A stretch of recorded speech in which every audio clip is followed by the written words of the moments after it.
I'd like to call this meeting, joint meeting of the Whitfield County Board of Commissioners and the Dalton-Whitfield-Varnell County Planning meeting to order. Chairman Litterdale. Thank you, Mr. Chairman. First order of business is declare we do have a full house. We have a quorum tonight. Second order is to approve the minutes from the previous meeting, which is December. Has everybody had a chance to review, comments? Move Change. to approve. Second. Two moves, Chris seconds. All in favor, say aye. Aye. Minutes are approved. We do have 12 items tonight because of kind of a double up this month. 8 are in the county, 1 is in the county and the city, and the other 3 are in the city. Before we get to that, Mr. Ethan Calhoun will review the processes, procedures for those who would like to speak tonight, either for or against. Thank you, Mr. Chairman. Ladies and gentlemen, tonight's meeting is governed, of course, by the chairman, and we will follow the order of the agenda. During the meeting tonight, the chairman will introduce each item on the agenda, and the same procedure is going to follow suit for every item on the agenda. And how that goes is, first and foremost, as the chairman introduces the agenda item, I'll come forward as a member of the staff, the planning staff for Whitfield County, and we give a recommendation as to whether or not to approve or deny the rezoning request based on factors that we've looked into and our understanding of the property. Next, the chairman will ask for the petitioner to come forward. That's the person who's asking to rezone their property. And so you'll come forward at that point to answer any questions that may come up, let us know what your plans are for the property, to clarify anything that may come up. And after all that has occurred, then the chairman will ask for anyone else who'd like to speak in favor of the rezoning to come forward. And once all comments in favor of the rezoning have been heard, the chairman will ask if anyone would like to come forward to speak in opposition against the rezoning. It's very important tonight that if you're here to speak specifically in opposition to any of the items on the agenda, that per state law, we have to have a release form signed. We have those out front. They're labeled for city and county. And incidentally, if you're not sure if the item on the agenda you're here tonight to speak on in opposition for is in the city or the county, the agenda out front, you can find a copy of that, have a look at that. Each of the agenda items will be labeled whether they're in the unincorporated county or the city. So just make sure you fill out that form. We've got pens, so please take a look at that before you come forward. If you're going to speak in opposition, please first come over to my table and hand me that form before you come to address the Planning Commission. Again, that's a state law requirement. And when you've signed that form, please print your name clearly so that we can make sure we get your information correct in the record. And then once the opposition comments have been heard, the chairman will ask if anyone would like to, or if the petitioner would like to rebuttal, to address any of the concerns that came up in the opposition remarks. And if no new evidence is presented in that rebuttal, then the chairman will then close that public hearing, move forward to the next agenda item, and no further comment will be heard on that agenda item. So again, the same procedure will follow for every item on the agenda. Once we get through all of the agenda items for the public hearing to hear comment for and against, the chairman will move into the regular meeting of the Planning Commission, and they will deliberate recommendations in that portion of the meeting that will be sent forward to the Board of Commissioners and to the City of Dalton, Mayor and Council in this case, at their regular meetings next month. So no final action occurs tonight. The purpose of tonight is to have a public hearing to hear comment. Thank you all. Thank you, Ethan. First item on the agenda is to hear a request from Jeffrey Williams to rezone from Suburban Agriculture SA to C2, General Commercial, tract of land 2.92 acres located on Carbondale Road, parcel 13-173-31-000 in the county. Pete? Thank you, Mr. Chairman. We have a request here to go from, as you mentioned, suburban agriculture to general commercial. When we look at this area, hang on one second. Running my own slideshows now, so I've got to move forward. So our first zoning map here, we can see the existing zoning in this area. The subject property in the center of the map is that light green color being suburban agriculture.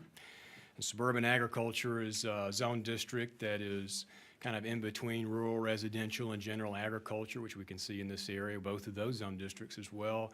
The requirements in this zone district are strictly residential with some agricultural opportunity for livestock raising and farming, things like that. And the minimum requirement for this property would be, or this zone district, is about 3 acres in size. When we look at the property, of course, it's a conforming SA zone district. And the petitioner's request here would be to take the subject property and combine it with the property immediately to the south. You'll note that southern property is, the red color is already zoned general agriculture, or excuse me, general commercial. Their plan is to connect the two together and use it as one contiguous parcel or one contiguous development in C2.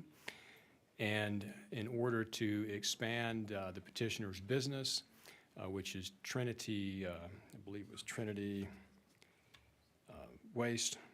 So this would be for the operations of dumpsters and storing of those on this location.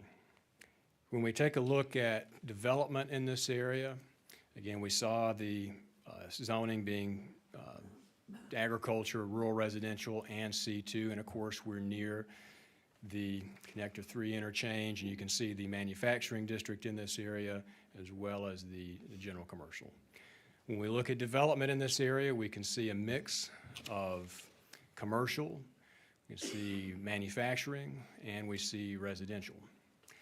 When we looked at the property to the south, we noticed it's zoned general commercial. It is not yet developed, but it is zoned general commercial. You can see a closer look at the subject property in this area. One thing to note, there are some residential properties to the east. These properties, many of which are accessed by Minnow Way, which is an access easement. And one of the concerns initially noted by staff in this proposal was accessibility. Minnow Way is a very limited access type road. It's narrow, it's not built for commercial traffic clearly, and it's a small residential access easement. Based on the staff's understanding with the petitioner's intent to utilize the southern adjacent property, that would grant them road frontage to Carbondale Road.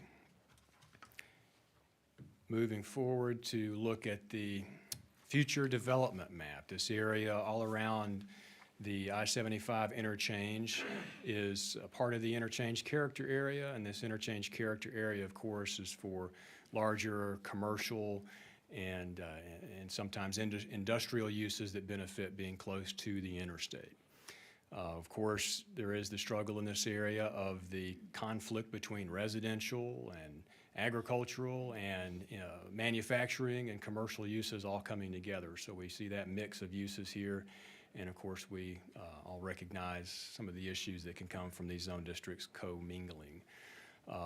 It's worth pointing out that this property being, of course, not zoned commercially yet, and also not being developed yet, any development that would occur on this property, if this rezoning were approved, would require a minimum of a 20-foot buffer. And any conditions could be placed on that in terms of what type of buffer, if it's a vegetative buffer and things like that, in order to mitigate the impact to the existing residential properties in this area.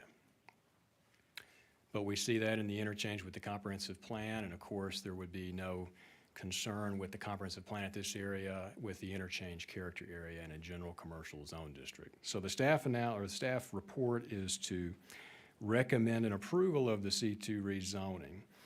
And one condition to seriously consider as part of this, we spoke with the petitioner who showed no issue with this condition, and we believe it would help to relieve some of the concerns potentially that neighbors might have in this area and offset any unintended issues in the future, and that is to deny the subject property commercial access to Minnow Way and restrict that access to the adjacent southern property in order to keep that commercial traffic accessing directly from Carbondale Road to the subject property. I'm happy to answer any questions. No questions? Thank you. Thank you. Mr. Williams?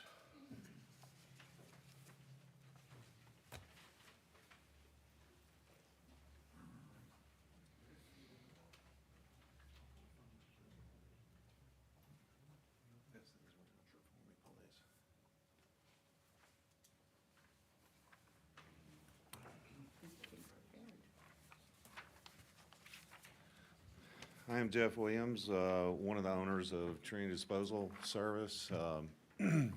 Myself and my son own it. I wanted to point out that both tracks here in question, the one that's already zoned Z2 and the one that we're wanting to rezone, are owned by the same seller. I want to buy this property, and then, of course, the purpose of the rezoning is so that the entire property can be C2. Our intention would be primarily to store front-end load dumpsters. That's a dumpster you see at any restaurant and smaller size.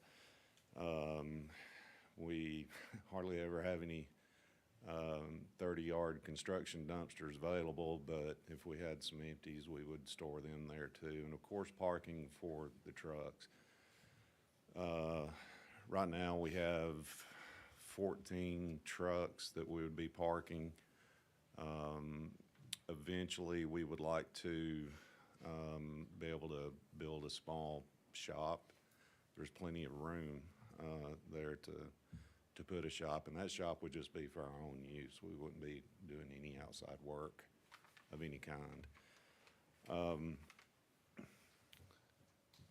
I will address Minnow Way. In looking at it, we would, the part of the property line actually crosses and this property contains the easement for Minnow Way, but we're obviously not going to restrict any access to Minnow Way whatsoever. We will be coming and going inside the entrance, which has had a little bit of gravel work done. The owners had a propane storage tank there at one time. So there is somewhat of an entrance already on that small piece that connects to Carbondale Road. So our intention essentially is to utilize most of this area. The map that I gave you shows an area that essentially is clear already. It needs some bush hog work, probably some skid steer, small tree and stump grinding work done it, and that will open up that entire area of the dashed silver line that goes kind of north to south and then curves over to the side. This is pretty big timber over on the west side of the property. We probably will not do that initially, but we would do all of the stormwater plans and any kind of water and environmental plans would cover if we ever needed to expand into that area. We think that the roughly 3.5 to 4 acres that will open up by the bush hogging and that sort of thing, that will serve our needs for quite some time.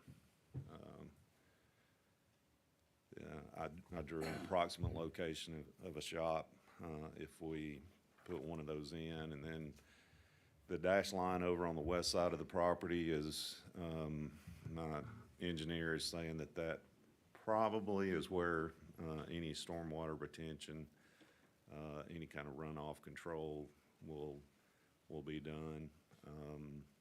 There is some fall from the east side of the property on Minnow Way down toward the west side of the property, and I think we can use most of that small gradient to be able to control stormwater.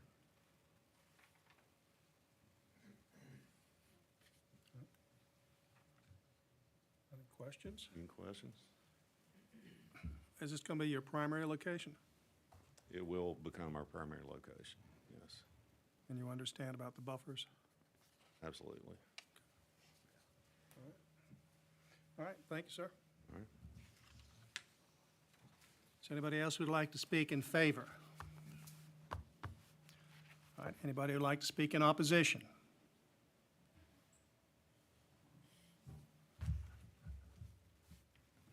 Vicki Alt, Cahutta, Georgia. It's going to be hard to read anything without those.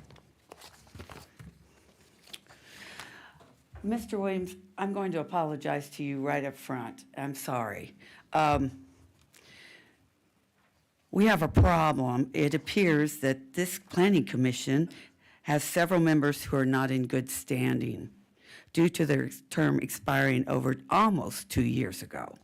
That would make every decision since July 2021 void, and you would have to, I'm going to have to call you out of order. We have an agenda here tonight. Well, You can bring that up to the commissioners. if you are not supposed to be sitting up there, you can't sit there and make a decision on his. I think Mr. Smalley would be the one to tell us if this can proceed or not. I have looked through the county code, and I would love to know where it says they're allowed to retain their seat after expiration. In most industries, they can't do that. Once their expiration date is, they are no longer a member of good standing, and no one on the board is allowed to recognize them, and they must leave their seats. I don't have the code here in front of me, ma'am, but we will certainly look into what you're saying. Yeah, because they've reappointed Eric Barr, and they've appointed 20 other board members that were close to expiring or did expire. So it's obviously a very important step that they take. Right, So of course, some of the appointments come from the city of Dalton, one comes from I understand that. the city of Varnell. And I don't know who the two people that are here, Mr. Litterdale and Ms. McClurg, I don't know who appointed them, and I'm not too worried about that. It's just, this meeting needs to proceed with the 3 members in good standing, because we do have a vice chairman who could take over. We will certainly look into the issue that you've raised. Okay, because what I'm saying is everything's null and void since they've expired, and that means everything has to be redone. Thank you. I'm going to move ahead, Bob. Anybody else who'd like to speak in opposition to this specific request? Yes, please. My husband and I own the Ma'am, property. could you give us your name and address, please, for the record? It's Arlene Walrath, and we live in Gainesville, Georgia. Okay. Okay. We own the property that, we share the entrance with Minnow Way. And there are 5 residential mobile homes on that property east of Minnow Way. And I wasn't clear with the presentation as to whether or not Minnow Way would be used as an entrance. It will not. No. But how do you guarantee that? Because we share that entrance. It isn't there. If it's approved, it will be there. It will be in the article then? Yes. Okay. So, you okay, Pat? Okay.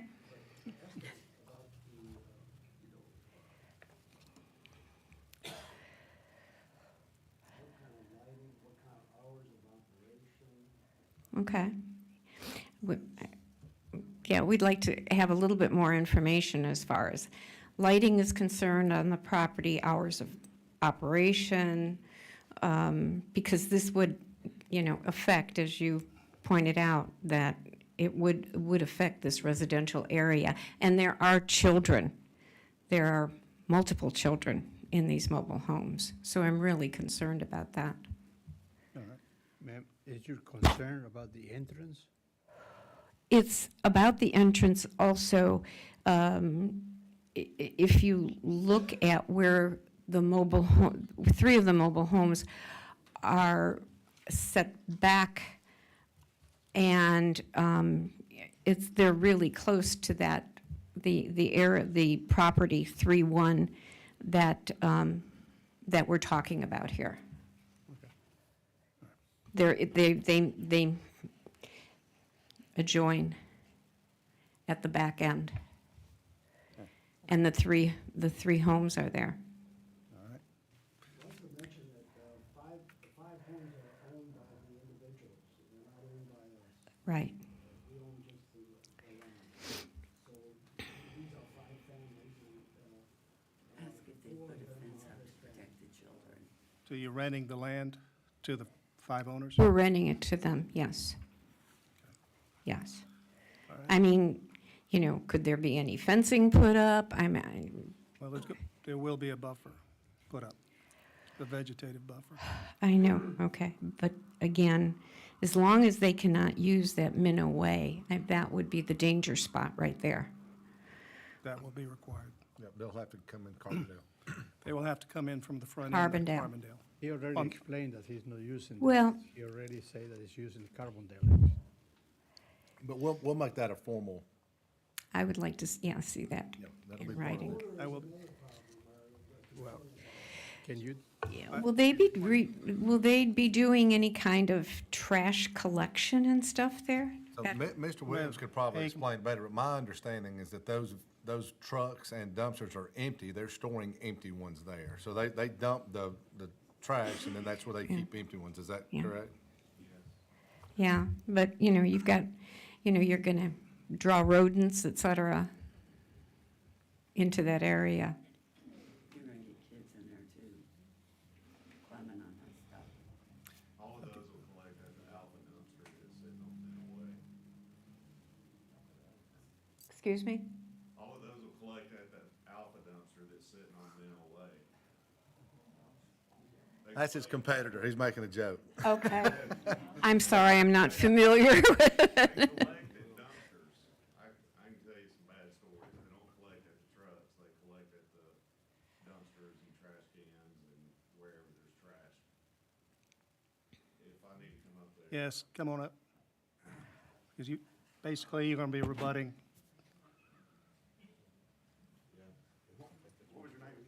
Arlene. I always tell my company that we drive Trinity trucks and we don't drive trash trucks. We probably keep our equipment as clean, well, cleaner than most companies and certainly cleaner than the large Republics and Capital Waste Service trucks that run around. If anybody knows me and knows where we currently park our vehicles. Our trucks are always maintained in good condition. Our yard is always maintained in good condition, and there's not going to be any trash collection or any trash sitting on that property. Odor is not a problem. Generally, any kind of really bad thing that we collect, particularly in front-end load trucks, I don't have to pick it up, so we go pick up their dumpster. Because we've had some chicken farms and places like that that insisted on putting really, bad stuff in there, so odor should not be an issue. It's, you're not gonna be smelling anything there. And there's no storage whatsoever of any waste. As far as Minnow Way, I have no intention of, Minnow Way is on the property as an easement, and I have no intention of accessing it via any commercial vehicles. All of that will be done off Carbondale Road.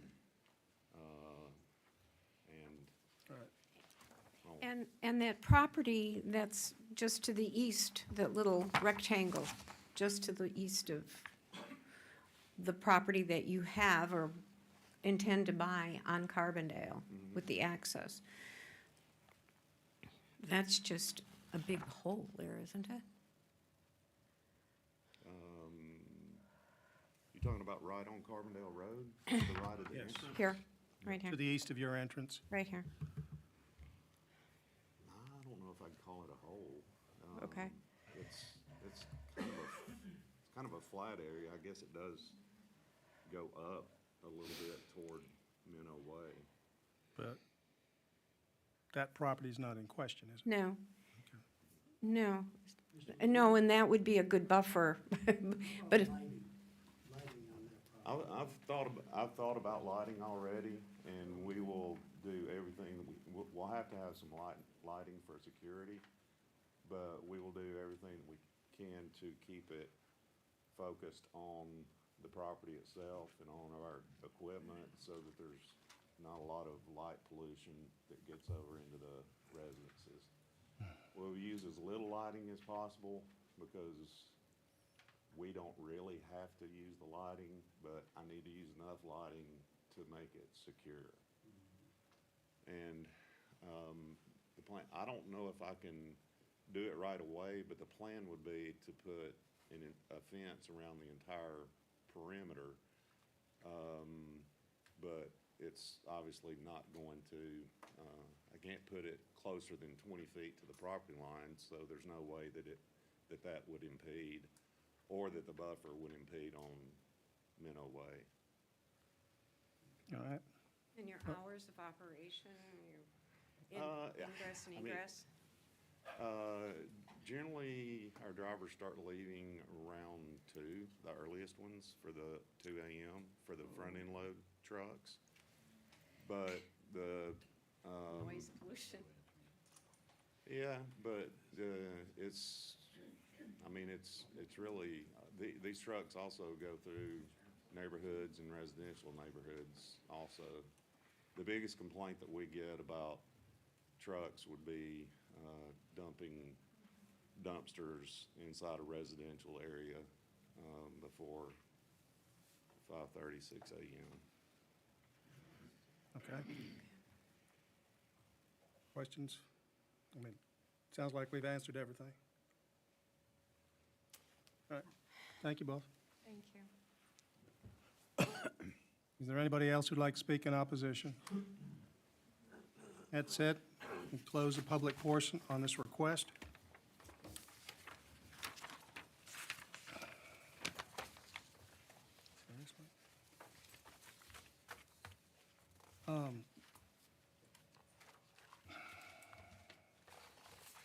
Next request is to hear Billy Spence to rezone from low-density family residential R2 to medium-density family residential R3. Tract of land on MLK and Dykus Road, parcel 12-205-01-032 and 033 in the county. Ethan? Thank you, Mr. Chairman. See the subject property on MLK and Dykus Road, and you can see that in the center of the zoning map there. Right now, we look at the request to go from R2 and R3 to R5. Just as a point to note out, back several months ago, this property, a portion of the subject property, specifically the smaller portion along Dykus Road, was requested to go from R2 to R5. That was rezoned to R3. At the time, the petitioner agreed that R3 would meet their needs based on our understanding, and that was the most conservative approach to keep single-family character in this particular area. Now with a larger subject property, a larger development area for this site, and another observation that we were able to make visiting and looking in even greater detail this time, there is, in fact, a multifamily development already in this area. There's a duplex, which is the request of the petitioner to be able to construct both single-family and duplex dwellings, and the petitioner can address that in greater detail in just a moment. But with R5, of course, duplexes, manufactured homes, and single-family detached dwellings are the permitted uses. And we can see in this area there are R5 islands. We do see the transitional area from East Wallen Avenue, the MLK Junior Boulevard, that larger general commercial district. So we are in somewhat of a transitional area here, going from this general commercial district to single-family, a mix of uses within single-family, several different lot sizes and densities, and a number of non-conforming manufactured homes or mobile homes in this area as well, which are not conforming in R2. So we took a really close look at the R2 properties, many of which along Dicus Road are actually non-conforming in one sense or another. And so when we looked at the subject property again, with the petitioner's plans and the additional area that they have with this application, and again, existing multifamily in the immediate vicinity along Granger Way.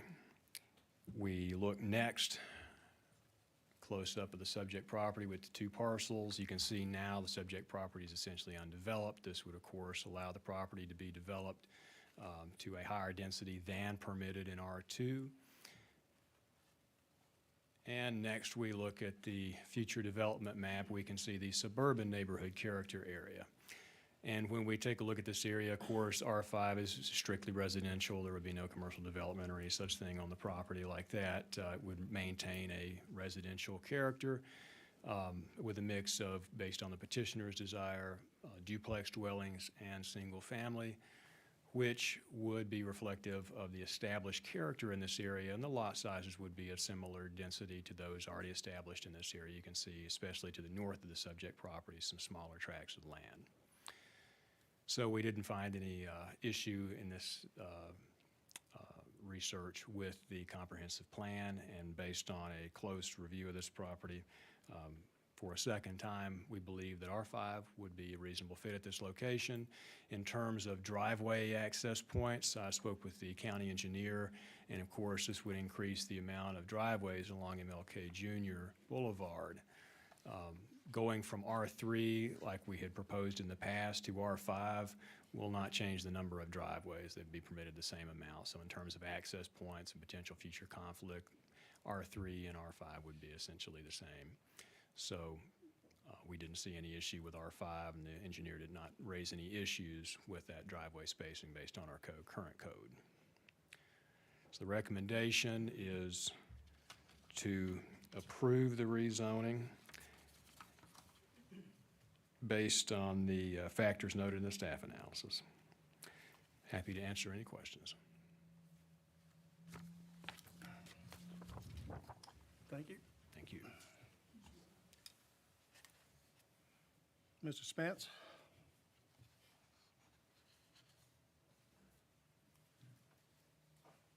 I'm Billy Spence, 2060 Waterloo Drive. I live here in Dalton. And plan on, like he said, doing some duplexes and some site-built homes, probably 3 duplexes, 3 buildings on MLK side, probably a couple houses on that side, and then the Dicus side is doing 2 buildings on that side of duplexes. And I have sewer access from Dicus side. I done talked to Dalton Utilities. They will let me pull sewer from the back side over there too, so the soil shouldn't be an issue.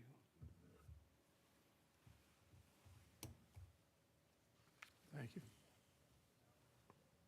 Okay. No questions? Simple. All Thank right, you. Thank you. Anybody else would like to speak in favor? Anybody like to speak in opposition? That said, we'll close the public portion on that request.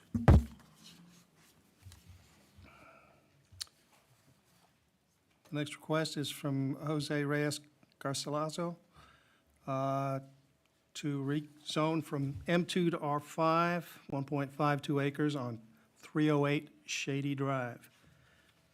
Ethan? Thank you, Mr. Chairman. We can see the subject property again in the center of the map. We can see it's currently zoned M2. Essentially everything along the east right-of-way of Shady Drive, this location is zoned M2, heavy manufacturing. This request, of course, would be to rezone to R5. And I mentioned R5 earlier and some of the characteristics of it, so I won't go through that again. I'll spare you the time. The R5 district is consistently noted throughout this area. You'll see the kind of orange or tan brown color there on the zoning map just to the west of Shady Drive, so we can see it's an established zone district in this area. This would just be for the petitioner to be able to develop the subject property with single-family detached dwelling in the area. R5 makes the most sense based on the consistency of R5 throughout this area. So that was seemed like the most appropriate zone district for the petitioner to request. You can see, again, a mix in this area of industry and some of the M2, but you also see the pocket neighborhoods throughout this area. This would just expand the residential area. Here we can see the subject property. And with the suburban neighborhood character area, this, of course, would have no conflict with the comprehensive plan or the existing development of this area or create any economic issue with the adjacent properties. Staff recommendations to approve, and I'm happy to answer any questions. Thank you. No, no questions. Thank you. Mr. Garcilaso? Am I saying that right?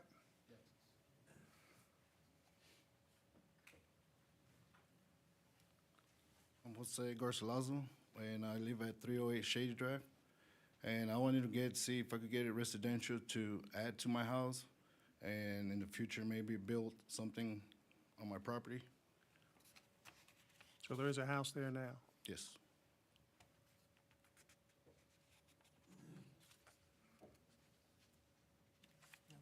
No questions? Nope. No. That's it. Thank you. Somebody else who would like to speak in favor of this request? Anybody who would like to speak in opposition? That's it. We'll close the public portion on that one.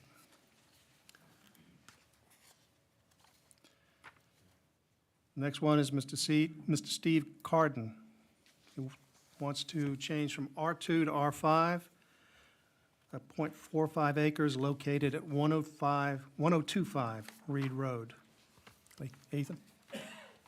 Thank you, Mr. Chairman. We'll take a look at this request to go from R2, low-density, single-family residential, to R5. And when we take a look at this property and the zoning in this area, you can see that we're in an area where there's somewhat of a transition taking place. If we look on the west right-of-way of Reed Road, everything on the left side of the map, essentially, you can see the estate residential zone district, which is the most conservative, largest lot, largest minimum dwelling size zone district in the Unified Zoning Ordinance. And as we move to the east or to the right across the map, you'll see the wedge kind of in the center, north and south, with the subject property right on the boundary of low-density, single-family residential, or R2. That being the second most restricted residential zone district, requires a minimum of 1,200 square foot, single-family detached dwelling, site built only. No manufactured homes, no multifamily of any kind in that zone district. When we move just to the east, across to the east right-of-way of Reed Road, you'll see the very large R5 rural residential zone district. And that's the zone district that the petitioner is requesting. And so as you see how that would affect the zoning map, the subject property, if this were approved, would go from the green color to the orange color. So it wouldn't introduce to this area any new character, density, or development type. Next, we look at the development in this area. There are a number of non-conforming properties, specifically along Chadwick Drive, which is the north to south street, local street there along the west side or the left side of the subject property running north to south. You'll see a number of residential lots. Pretty much all the R2 properties in this area are accessed on Chadwick Drive. And the subject property is right at the entrance. There's kind of a 5-point intersection there at the peak, the top of the subject property. Previously, this property did have a mobile home on it, and the petitioner's request would be the mobile home has since been removed. Petitioner's request would be to replace it with a manufactured home. And of course, in order to do that, they would need to be rezoned to R5. There are a number of manufactured homes along Chadwick Drive to the south of the subject property that, again, are non-conforming in the R2 zone district. So to say that this would introduce a new character to the area would not be true. This character already does exist in the area and doesn't appear to have had a negative impact on the adjacent residential properties. Here's a close-up of the subject property. And the future development map shows this area is in the emerging suburban areas. So these are areas that can accommodate future and infill and increased density over time, as long as it's suburban neighborhood style. Based on the existing character of this area and the existence of manufactured homes in the near and immediate vicinity, we didn't identify any issues with the comprehensive plan in this zone district, given its prevalence in this area already. And this would not be so much as an entering wedge or a spot zone or any such thing, given the fact that this would be transitioning in this area. The staff recommendation is to approve. I'm happy to answer any questions. That's it. Thank you. Mr. Carden?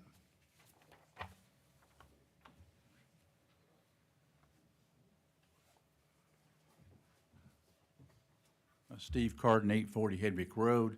I'd just like to replace the mobile home site with a newer mobile home. Everything's in place, septic, water, driveways, and the yard.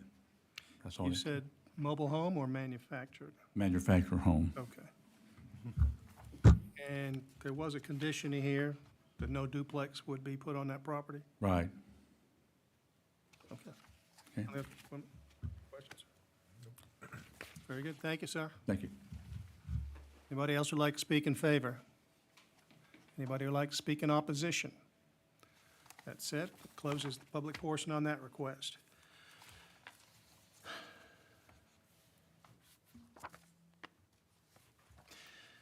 The next request is from Leonard Cochran Jr., seeking to rezone from R5 to C1 to tract of land at 1117 Beaverdale Road, approximately a half an acre.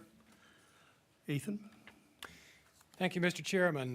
This rezoning here requires a little bit more attention. This was difficult to go through, given the fact that we're, in this case, going from residential to commercial in this area being very much a residential district. Zone districts and land use in this area are all surrounding residential.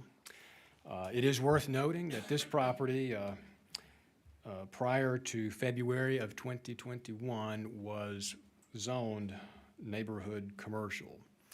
And that was, the previous use of this property housed a small barber shop. The building on the subject property, which we'll zoom in and see in just a moment, is a little under 600 square feet. And it was built in order to house the petitioner's former business, that being a barber shop, which existed for a number of years and was zoned C1.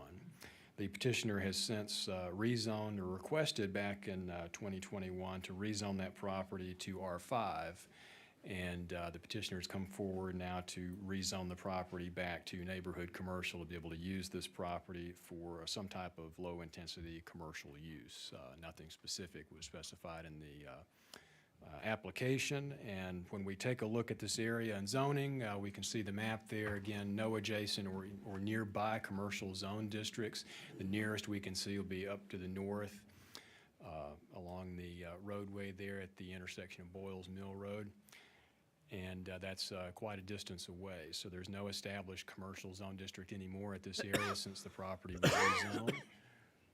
When we look at development in this area, you can see, again, mostly residential, predominantly single-family detached.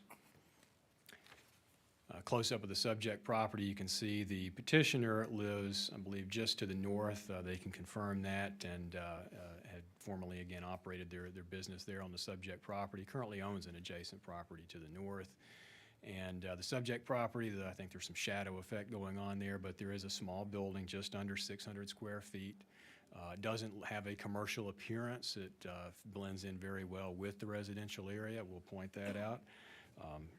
And the request would be to reoccupy that structure with a commercial use. The future development map for this area is rural residential.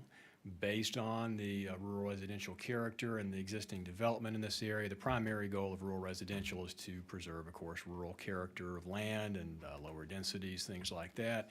Neighborhood commercial is not strictly a prohibited thing in rural residential, but generally we look for areas that are sort of community-centered areas, intersections, or areas where there's existing commercial development to transition from those higher intensity commercial uses to the lower intensity uses and to have commercial opportunities for the neighbors in the area.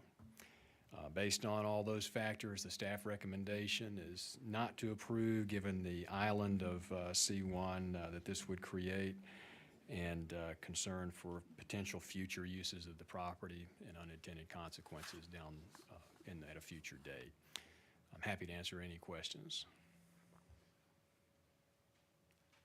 You said this was changed to R5 2 years ago, and now you want to change it to C1? Correct. I believe there was an understanding that someone was going to remodel the existing structure that was there for residential purpose, and that has since, the petitioner's since changed direction. The property owned by the same owner all those 3 times? Yes, And it was C1 before it was R5? yes.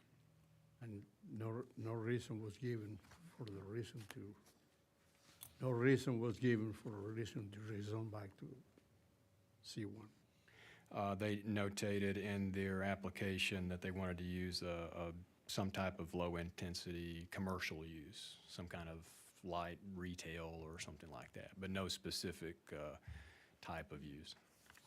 Did they rezone it the last time, or was it just a, Yeah, there is only was R5. just a regular, just one of those rezones where They did rezone it. Yeah, it was requested by the petitioner to go previously to go to residential, and now they're requesting to go back to commercial. Yes, sir. Thank you. Thank you, sir. Thank you. Mr. Cochran?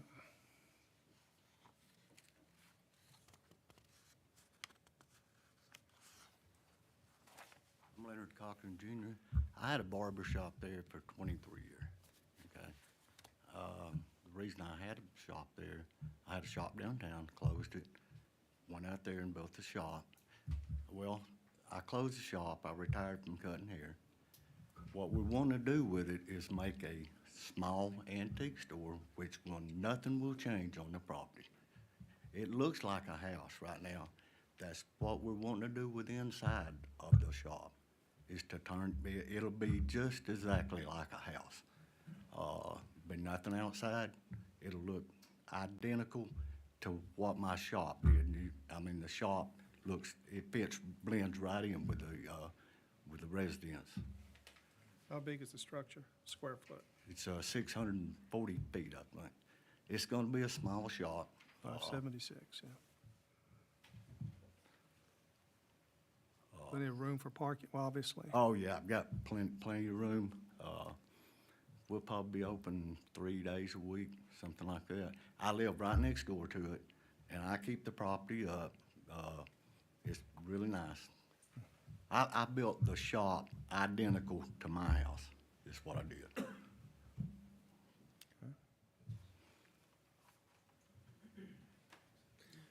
No questions? Thank you. Is anybody else who'd like to speak in favor? Is anybody who'd like to speak in opposition? That closes the public portion on that request.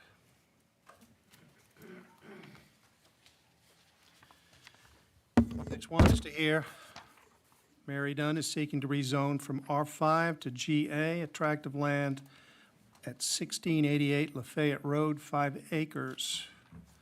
Ethan? Thank you, Mr. Chairman. We have here a very straightforward request to go from R5 rural residential to general agriculture. And this request is simply that the petitioner, as I understand it, she can certainly reconfirm this, has the intent of building a second dwelling on the property.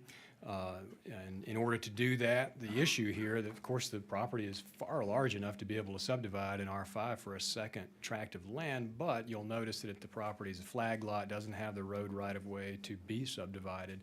So the best way to accomplish this would be to rezone to general agriculture, where you can have two single-family detached dwellings on a single tract of land. Their plan, as I understand it, was to build a pool house that could serve as also a second dwelling, potentially a mother-in-law suite or something to that nature.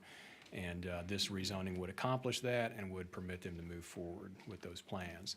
We can see on the zoning map, the subject property in the center currently zoned R5 and a small R5 island, mostly surrounded by the general agriculture zone district in this area. How this would change the zoning map was it would turn the subject property green for general agriculture, and you can see that the general agriculture district is quite prominent in this area. Subject property is not large enough to do commercial agriculture production or anything like that that would be a concern for the neighboring residential properties, so we don't foresee that as a concern in this case with looking at general agriculture and the fact that general agriculture is very common throughout this area. There you can see the development pattern, very low density. This wouldn't change the lot density of this area or unit per acre density. This would be very on par with a number of adjacent residential properties. And there we can see a close-up of the subject property. There isn't an existing home on it, but our aerial photography does not indicate that because it takes sometimes a little over a year or two for our update for aerial photography. So you'll see there the subject property is undeveloped, but it has since been developed with a single-family dwelling, and the petitioner can confirm to that. Rural agricultural reserve is what this area is noted for in the comprehensive plan, and general agriculture certainly is a perfect fit for rural agricultural reserve. So staff identify no issues whatsoever with this rezoning and recommend approval. Happy to answer any questions. No? Thank you. Ms. Dunn?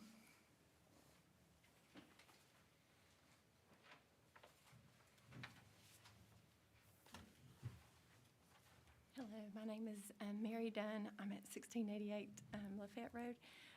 Yes, we actually purchased the land right after COVID hit in 2020 and actually only purchased 4.5 acres at the time. And in doing so, I could have purchased more had I known, just not knowing what I needed for my parents at the time. My dad is a retired vet and my mother is full-time. Sorry, I'm nervous. My mom does tend to him full-time, and so we had wanted to put a place for them to have, but not in my house. So that is what we're requesting. So. They can hear this. So that's all. So the house that you built is basically straight up that right away. Yes. Actually, I think since he called and confirmed last Monday, Google Maps has now put it on the maps. They heard us talking. Yes, the house is straightforward there. I do plan on putting more of like because I want it to fit in the landscape and also for it to be handicap very much accessible. I would like for it to almost have more of a barn dominium look to it, just so my dad's, handicap accessibility into the place. So that's. I'm sorry, go ahead. That's, I had originally, yes, a pool house, but like I had mentioned to him, since COVID hit and our building process went up more on the house than expected, we would like to put a pool, but I'm not 100% sure of when and whatnot on that. So would the second structure be attached by walkway or anything like that? No. So it would be set off where it could be subdivided in the future? Yeah, hopefully not my future. It would be about 1,000 or less square footage. So. Okay. Other questions? Thank you, ma'am. Anybody else who'd like to speak in favor? Anybody who'd like to speak in opposition? That said, we'll close the public portion on that request.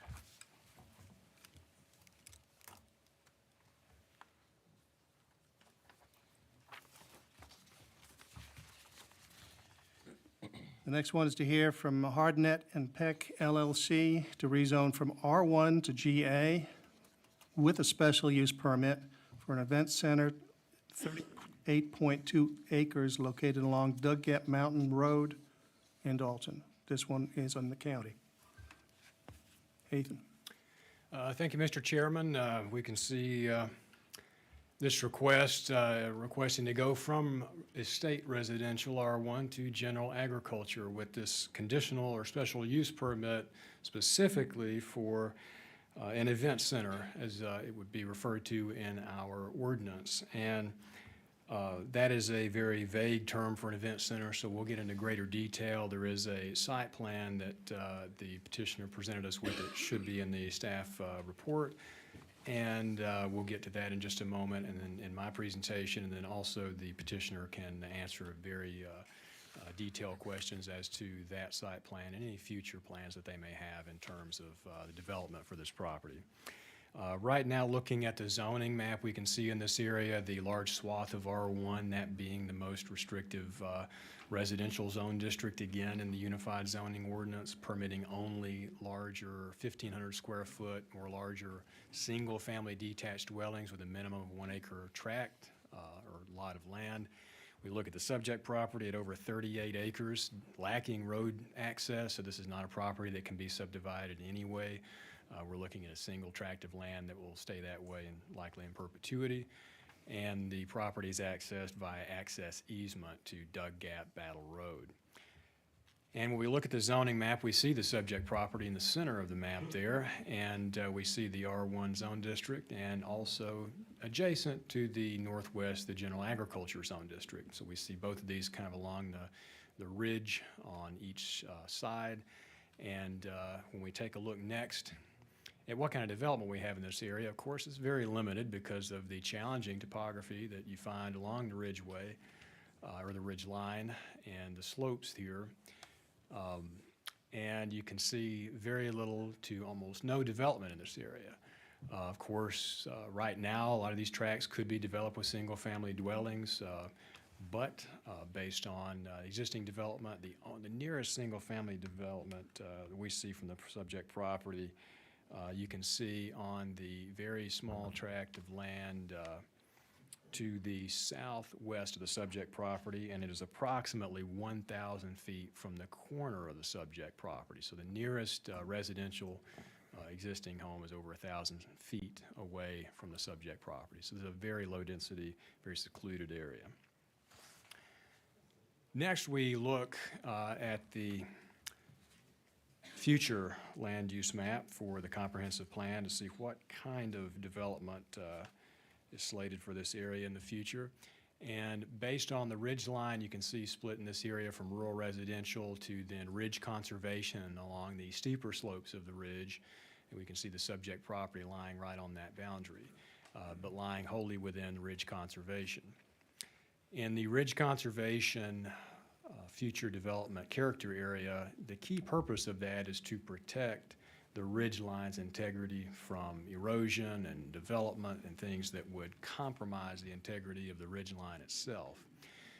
As it's currently zoned, the property is not undevelopable. Again, as I mentioned, it could be developed with a single-family detached dwelling, a large single-family home.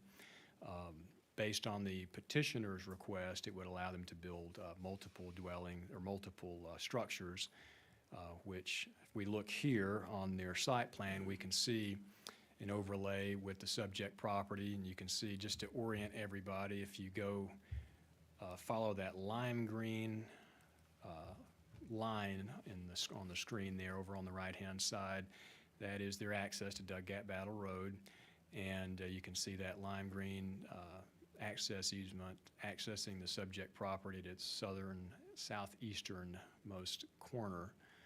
And that would be their access to their property, and there are several very small structures noted in the site plan. It's rather hard to see on this size, but there are several very small cottage-style structures. As I spoke with the petitioner, 5 to 7 cottages, and 1 small storage structure, and then 1 centralized structure.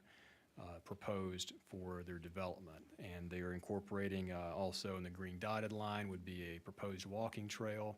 Based on my conversations with the petitioner, their intent is to create a very nature-focused professional development type operation here to do professional development in a nature atmosphere. This property is served with water, and because of the downgrade from Doug Gap Battle, there would, of course, be adequate pressure for any kind of use at this location. Sewer is not available in this area, so septic would need to be addressed. There would have to be some sort of assessment done there for any type of septic. And based on the petitioner's plan, they, of course, are doing a minimal development, minimal grading, or minimal disturbance to this property, and have expressed a keen interest in using green infrastructure and things of that nature to preserve the natural quality of this area as well as the integrity of the ridgeline. And of course, any development being in this area that would occur would be overseen by the county engineer in terms of addressing stormwater, runoff, erosion control, and things to that nature. Here's a closer view on the site plan of where some of that development would occur. And again, I mentioned the nearest current residential property is over 1,000 linear feet from the subject property on the southwest. And the existing or the proposed structure or any development on this property would be on the far eastern side of the property. So that would be very, very detached, very separated from any existing residential development. And as part of this being a special use or conditional use permit attached to this rezoning, this will be notated, of course, on the zoning map if it were to be approved, and a record would exist in terms of any type of special condition as seen necessary for this property. In other words, based on the site plan, there could be limitations to the number of structures, the number of maximum square footage of any single structure on this property, if that is deemed as necessary restriction for this area, again, to preserve the natural state of the area. But again, any development that would occur, of course, would be very closely monitored by county engineer and staff to protect the integrity of the ridgeline first and foremost. Based on the existing development in this area, the separation from any impacted adjacent properties, and the petitioner's intent to limit development of the subject property to a smaller area, the staff recommendation is to approve, and any questions I'd be happy to answer. Did they mention anything about the square footage of the cottages? They did not indicate that in their application. I believe the petitioner could answer to that, and that could certainly be a condition as well.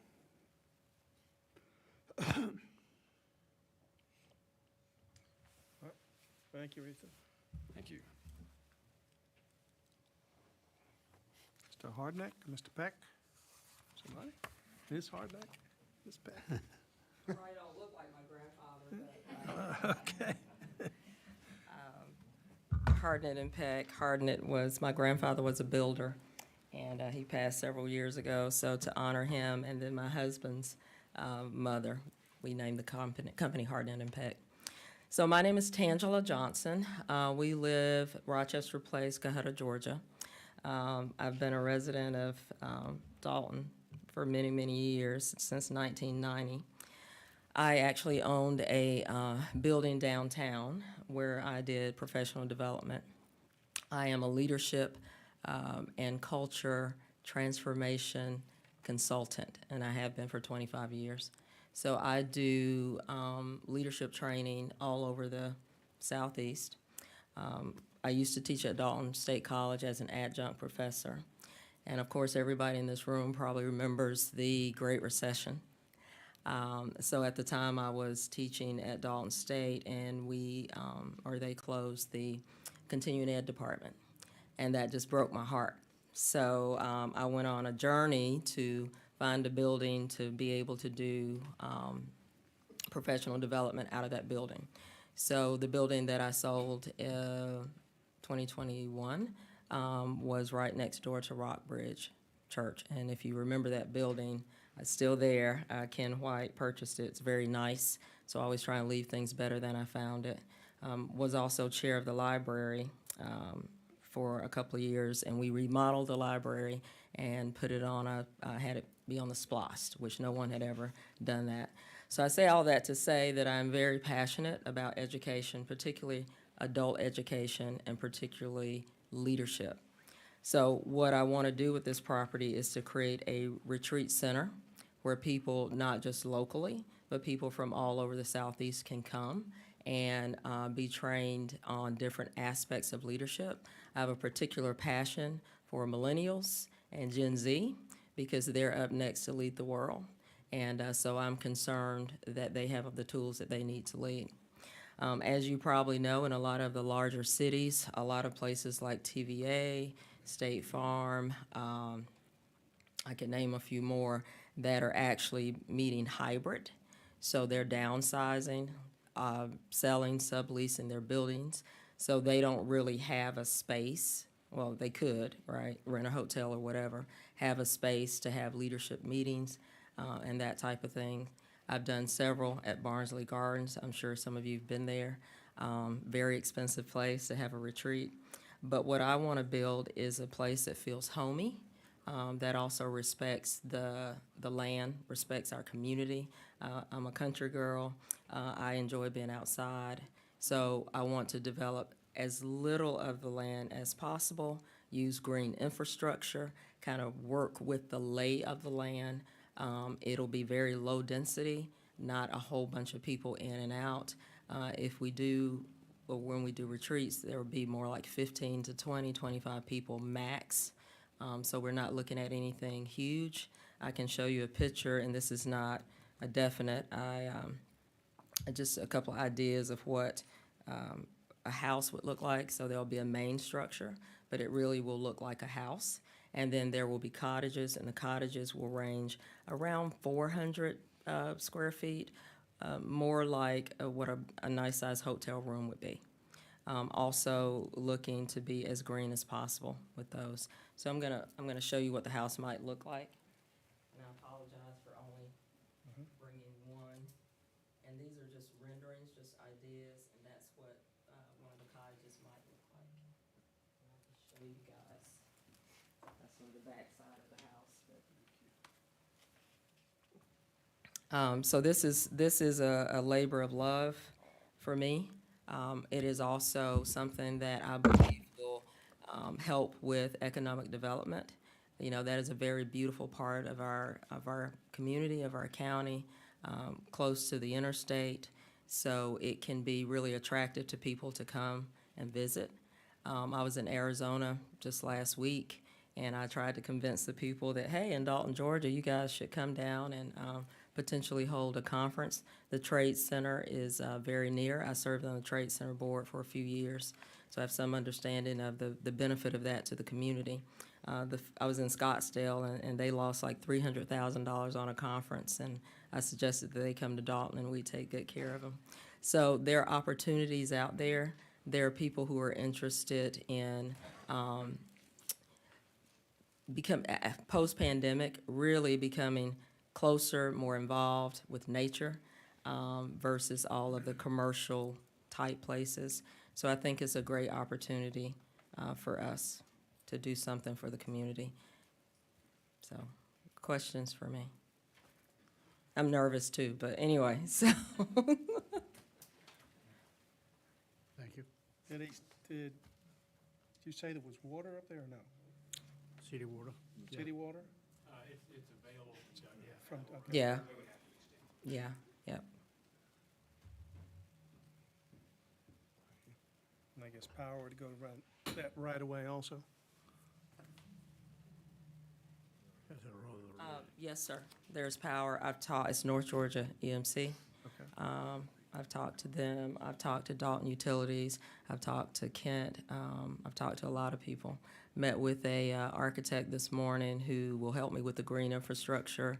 That's been more difficult to find people with experience in that area. I would like to potentially look into things like solar, feeding it back to the grid.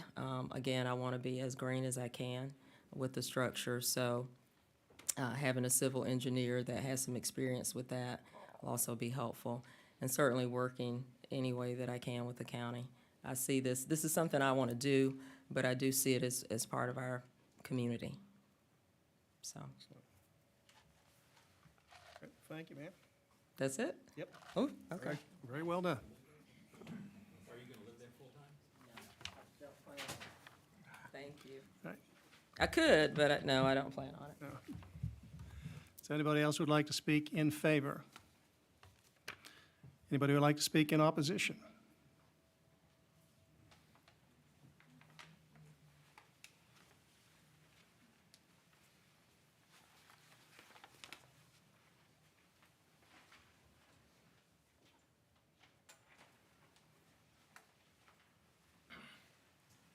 My name is Roger Jones. I actually live in Pelham, Alabama. I'm here on behalf of my son who owns an adjacent property to this. The property immediately to the southeast of this property is owned by Doug Jones, my son. He works for a living, and he had to be in Virginia this week, which he called and panicked and said, could you come talk for me? I want to ask if any of you or anybody in here has actually been to that corner of the property in a vehicle.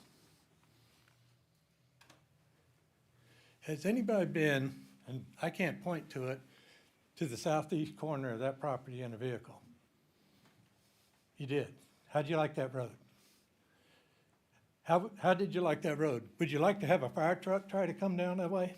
Sir, Uh, do I need to address that? Well, let's Okay. not go back and forth. Just The make re- your points and then you My can. point is this: the takeoff from Doug Gap Battle Road involves, if you're coming from Dalton, a U-turn and going straight downhill. This is an easement, this is not a road. You go straight downhill till you get to the power line, which means you have to have four-wheel drive in the wintertime come in and out because of now my son has improved that part of the road. But where the road takes off from his property and goes around the bottom of his property to that point right there is a swamp. It is literally a swamp. If you go there right time of the year, you can drive through it. And the guy who bought the property due east of it cleared the trees out of that easement. That easement had been abandoned and laid fallow for 15 years. And the fellow who has property to the east cleared the trees out of it. He didn't take all the stumps out. But at any rate, if you try to get an emergency vehicle down in there, it's not gonna happen unless somebody changes the access to Doug Gap Battle Road and somebody paves and widens that road. And even if they pave it, it gets any algae on it because it's in the shadow, it's gonna be slick. I've been down there with Subaru after my son spent $10,000 or more to fix the easement. But what I'm saying is, you want to have a cluster of people down in that valley and no good way to get there. If you wanted to put the center in, you should acquire the land to come off of the road to the west out there and come in on a semi-level, because this is on the side of a mountain. You talk about ridge protection, this road goes across the side of that ridge. And so I challenge you to drive down that road before you say yes or no on this thing. My son has an architect almost complete with drawings for the house on that property to the southeast of it. The land is cleared. You can see it from the Google map, Google satellite, Google Earth. The land is cleared and ready to go. The other issue we have is, it's not reading he bought a house on the side of a mountain, just peace and quiet. And now we're talking of putting a event center that for the moment is going to be small, but there's nothing in their zoning that prohibits them from expanding and building more buildings and having rock concerts out there. Okay? There's nothing in the zoning or the ordinance that prevents that. all those residents around there could hear all that. So all I'm saying is, going to farming, general agriculture, lays it wide open for all kinds of things to happen on that 38 acres. And that little road is never gonna handle any kind of traffic. It can handle the 5 or 6 residences for the properties that are there, but it's not gonna handle traffic in and out all the time. All right, So, thank you, sir. that's my point. Thank you, sir. You like to rebut? First of all, I'm not gonna have a rock concert out there. I'm more of a country girl. But you could sell it. So, I could, You could sell it with that zoning. I could. Yeah.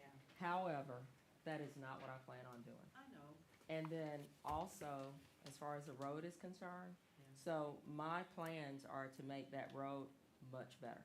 All right, I have never had any intention of it staying the way it is. Because quite frankly, you're right, we took our Jeep several times down that road. So, and the other thing is, we're talking about low traffic. We're not talking about 100 people. It's just not at all what the vision is. And as far as an event center, I will show you, it looks like a house because it is a house. So it's a very nice house, all right? And I just built a house recently. We don't, I'm joking. Oh, you're, okay, So all right. we don't deny any of that. Yeah. The problem is that once you've rezoned from R1 to agriculture, that's a huge loss in values for those residents that have purchased that property in good faith as R1. To drop from an R1 to an agricultural zoning, you know, and Doug could sell his property one day you could sell your property, but we're stuck, literally, with those zonings. And that's a big concern I have. You know, property should be used to its highest and best use. This is what we all know about property values. And unfortunately, I'm not sure that agricultural rates the same as an R1. I have a real problem with that. And not with you, not with what you're, proposing to do. It sounds very nice, honestly. Doug's very much into green and, solar, and so he would be in favor of the kinds of things you are proposing to do. The concern lies with the permanency of changing that zoning. All right, Can I respond? you can respond. We don't need to go back and forth like this. Oh, I'm sorry. Yeah, but you I'm can. sorry. So basically, there will be a house there. That's a structure, just like any other house. So in terms of taking the value down, I don't really see how that's an issue. As a matter of fact, to me, in my mind, 38 acres, that's beautiful, pristine, Right. that's developed for a higher purpose, higher use, can't do anything but elevate the value. This is going to require a special use permit, too. Yeah, It's not so- just changing the zoning. So it cannot be used for anything else. It cannot And any grow. changes have to be approved. So Any the changes would have to plan be that you would approved submit would be approved by, By us I guess through by us to- and then by the council, County Commission. commissioners. And then at that time, if they wanted to make a change, it would then have to come back. Ask me a question. Just one question, quick. It's about the special permit. So that would work for just what is proposed to happen now. What happens if the property gets sold?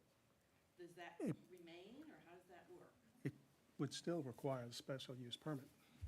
Yes, ma'am, it would remain, so any changes at that time would have to still come before the planning commission and then the commissioners. So you couldn't, Ms. Johnson couldn't sell the property and then somebody come in and do, sort of worst-case scenario, put a concert venue there. Right, right. They could not do that. Cannot do that. So even though it's zoned agriculture, it's with the special use Exactly. permit conditions only. That's right. Thank you. All right, Yeah, it's what I'm saying that I want to do with it. That's the special purpose. all right. Ms. Johnson, I think, I think Good. I should sit down. oh, well, No, you're good. now,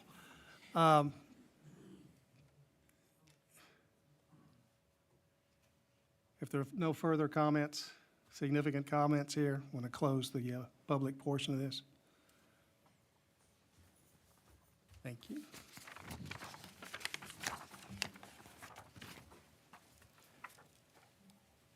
Next one is for Jorge Ruedas. Ruedas, excuse me. Requesting a change from C2 to R5, parcel 12-244-03-053 on Old Grade Road.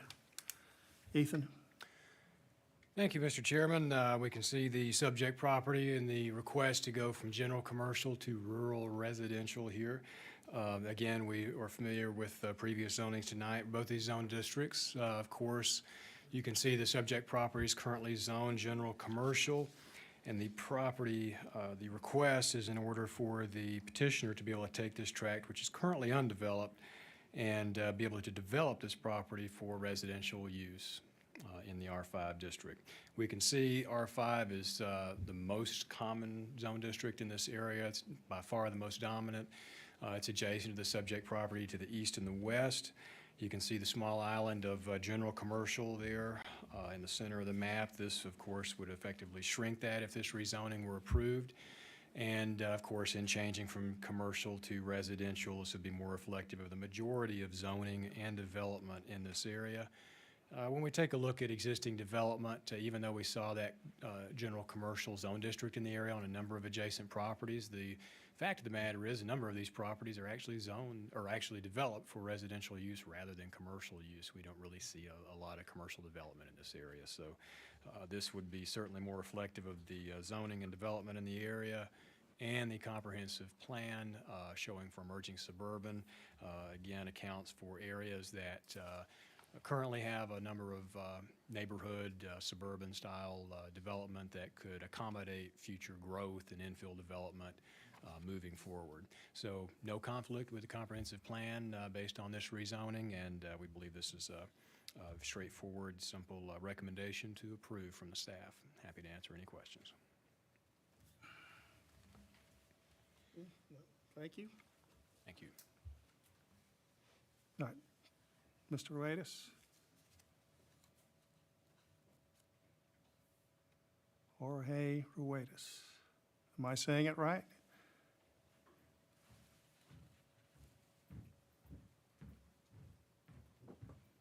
I guess he's not here. Ethan?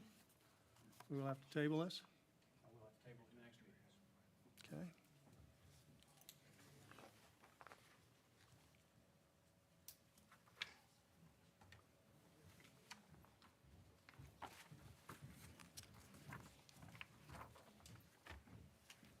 All right, let me say that one last time, just to make sure I'm saying the name right. Mr. Jorge Ruedas. Okay, this is on Old Grade Road, okay? And we're going to table that one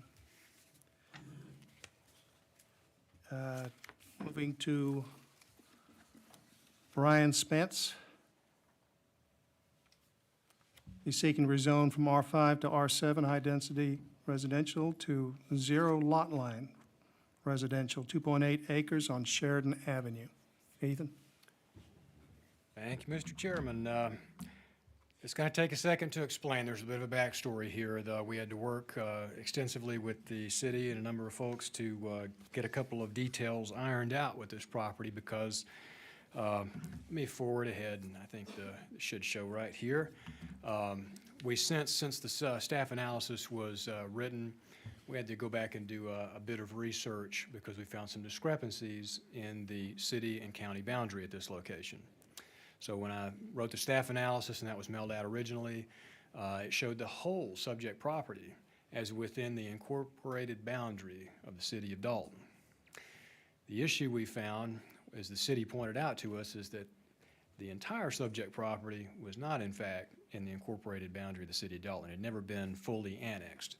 One piece of the subject property was in the city limits, city boundary. And if we look at the subject property there, the part in blue, that tract of land, because we're looking at three separate tax parcels or tracts of land here as part of the subject property.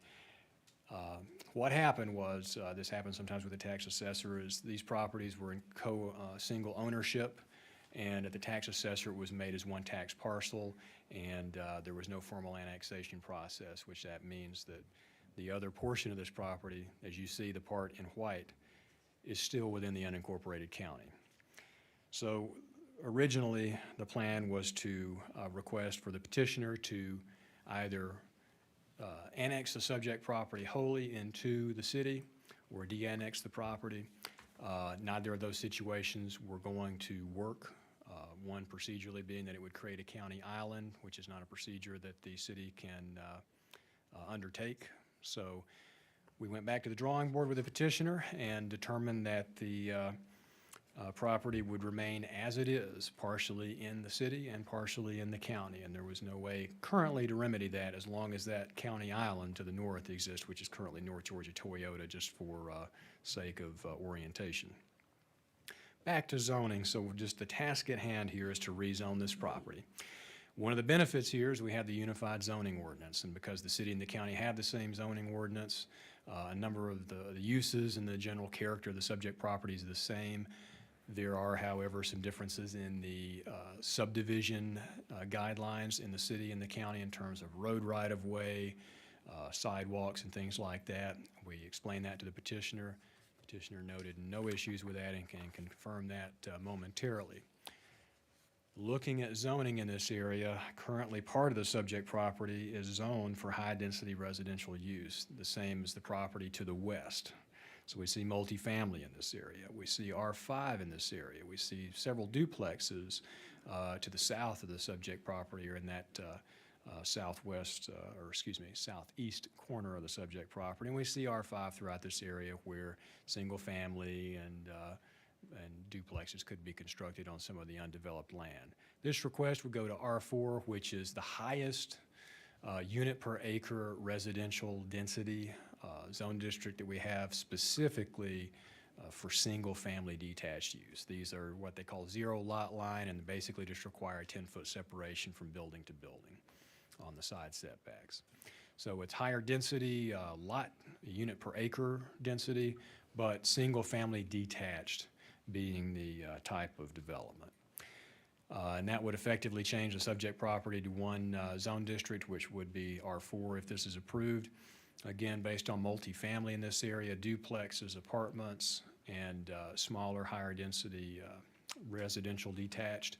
We didn't see any issue with the character of this property, and of course it adjacently butts up to the general commercial district along Wallen Avenue to the north. Next, I mentioned the city boundary district and, of course, the challenges that that proposes. There we can see development in this area, again, commercial, car dealership to the north, and then residential development and the apartment complex just to the west of the subject property. There again, you can see close-up of development. And there we can see town neighborhood revitalization. This character area is intended to serve as, to promote residential investment and reinvestment in areas that haven't seen a lot of reinvestment or development in a number of years. And so, of course, based on that and the fact that the proposed zone district is not out of place at all with this area and is a good transitional zone district, go from commercial and high density in between the rural residential and high-density residential districts. So this is a really good fit for this property in terms of zone district and location. With all that in consideration, the staff report is, or staff analysis, I should say, is in favor of this rezoning. The condition that was in the staff analysis specifically about having this annexed or de-annexed into one jurisdiction would not apply now based on the feedback and meetings we've held with the city of Dalton and determining that that is not a viable use. So it would remain as it is in terms of city and county boundaries. Happy to answer any questions. I assume is sewer available there? Yes. Yes, this zone district actually requires sewer to be available.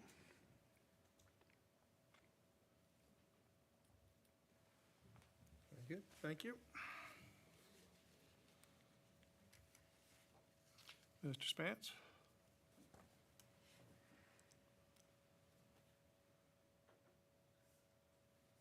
Brian Spence, 1387 New Hope Church Road. I just want I need the R4 zoning for being able to develop it. I really don't build for apartments or keep, I ain't looking to do rental. But we need the numbers to be able to put the road in and all that, basically. It's gonna be single, two-story? Single family. Single houses, family? 1,200 square foot, 3-bedroom, 2-bath. How many units? I think we can get about 21 there. We might lose maybe 2 or 3 lots, so probably around 18, 19 houses. But the way it sits now, I could put apartments there and a whole lot more, but I don't wanna do the apartments. You do. Yeah. Questions? Thank you.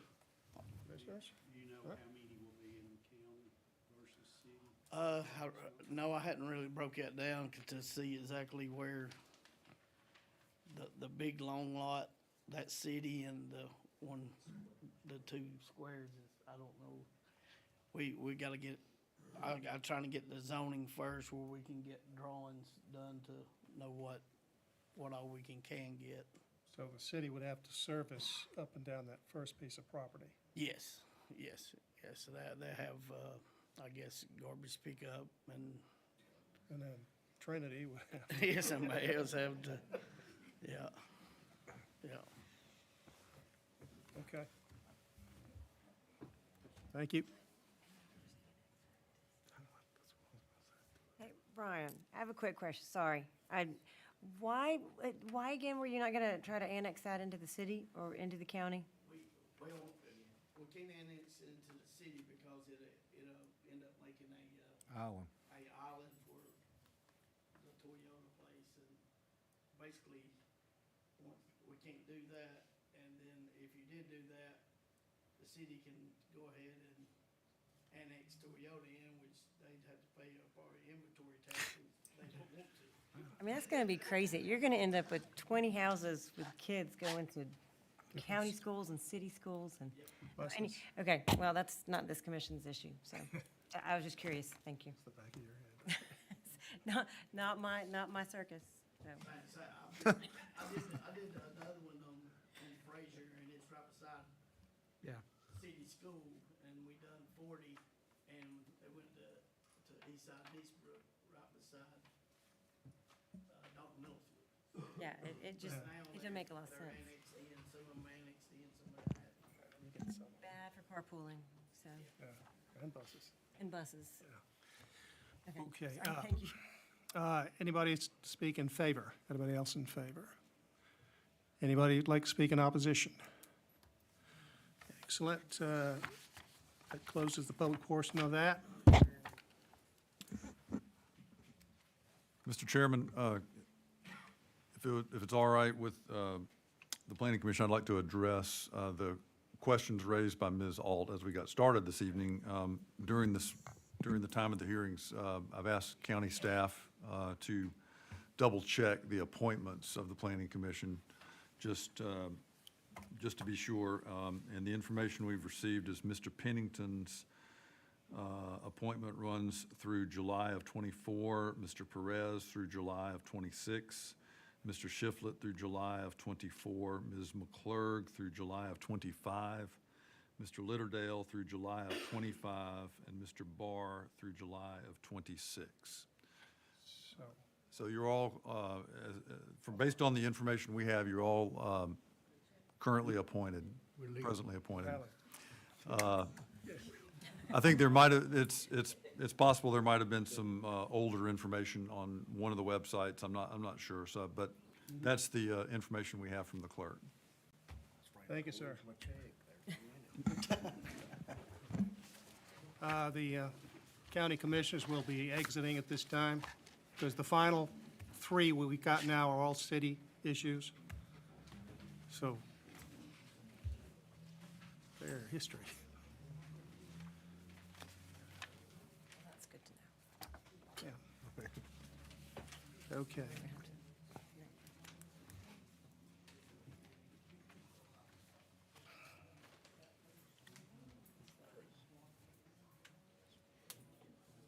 We're just trying to gather ourselves here.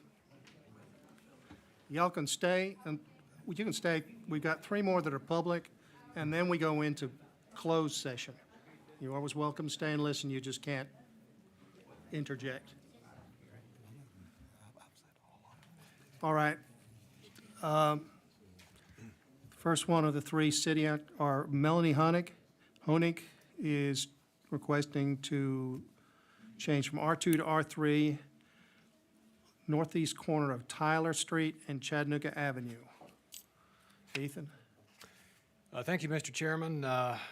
Take a look at our subject property here. This is fairly straightforward. I think most people are probably familiar with this area, as it's been an area that has been undergoing a fair amount of revitalization in the last number of years, and interest in new investment and reinvestment, being part of the old historic Crown Mill Village. Many of these lots and tracts were originally Crown Mill dwellings from a number of years ago.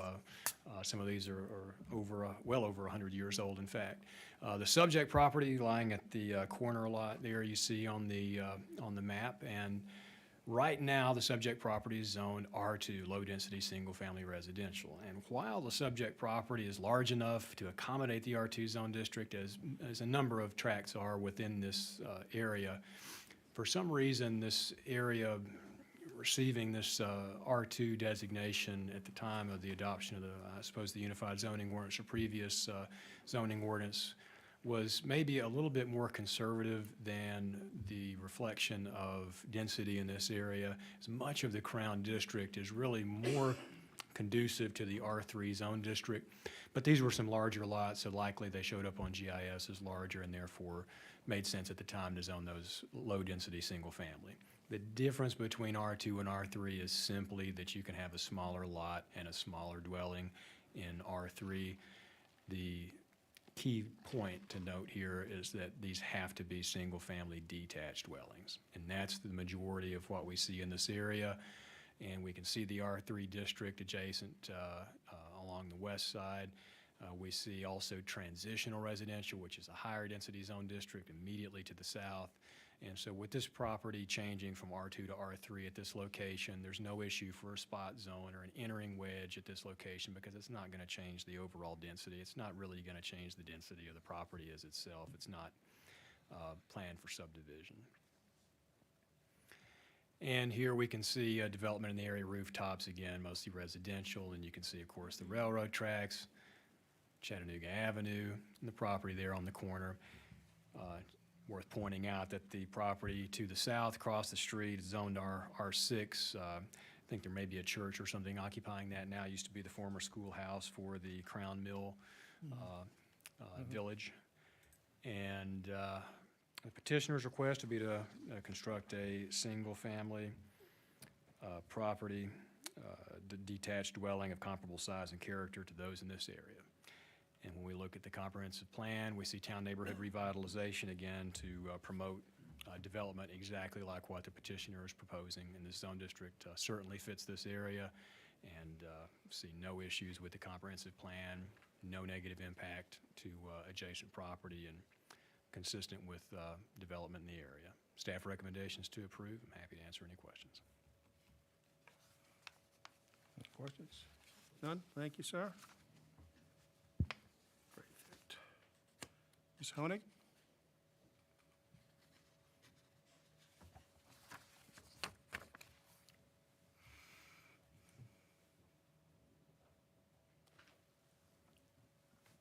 I'm Melanie Honig. I'm Greenwood Drive in Dalton, Georgia. And the most important thing for me about this particular site is that we want it to reflect the historic architecture of the Crown Mill Village, which we think is one of the jewels of Dalton and maybe a little bit underappreciated. And we feel especially that this location, as you're really entering the Mill Village, there's a lot of opportunity to create something that looks and feels like it's been there forever, and does not distract from that historic neighborhood, which it has been designated as. It's a single-family home, and will look and feel very much, using historic architectural elements and everything, so that it will feel like it's always been there. Very good. Any questions? Questions? Well, there's no house there now. There's no house there now. There hasn't been one there for many years, yeah. Good, thank you.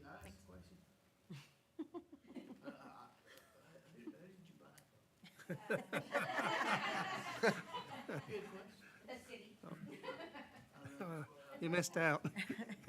All right, does anybody else like to speak in favor? Anybody like to speak in opposition? That said, we will close the public portion on that.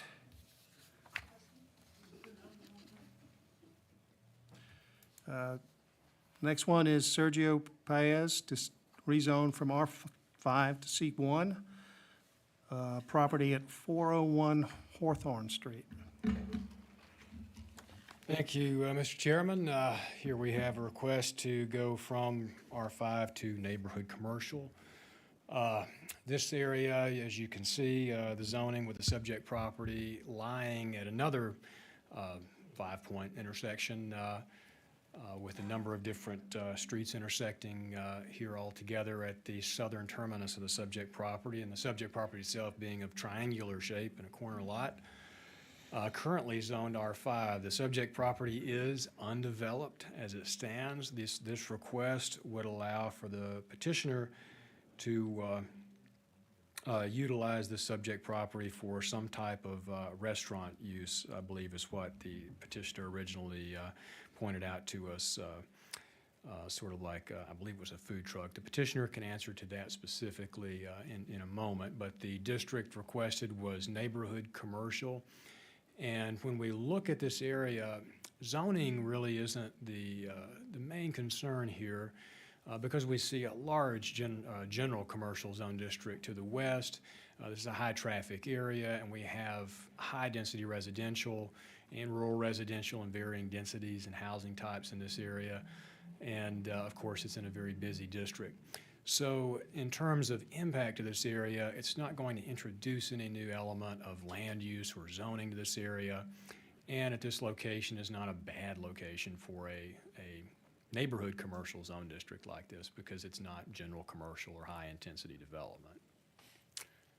We look at rooftops and development in this area. Again, you can see a lot of commercial development in this area, some manufacturing in the greater distance, and we can see just to the east in that high-density area the apartment complex, large apartment complex there, which I believe is operated by the Housing Authority as well.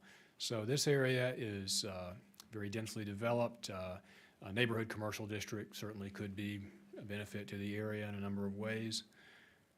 When we take a look close up at this property, issue pointed out by city officials was the concern with access to the streets. Of course, with the street, specifically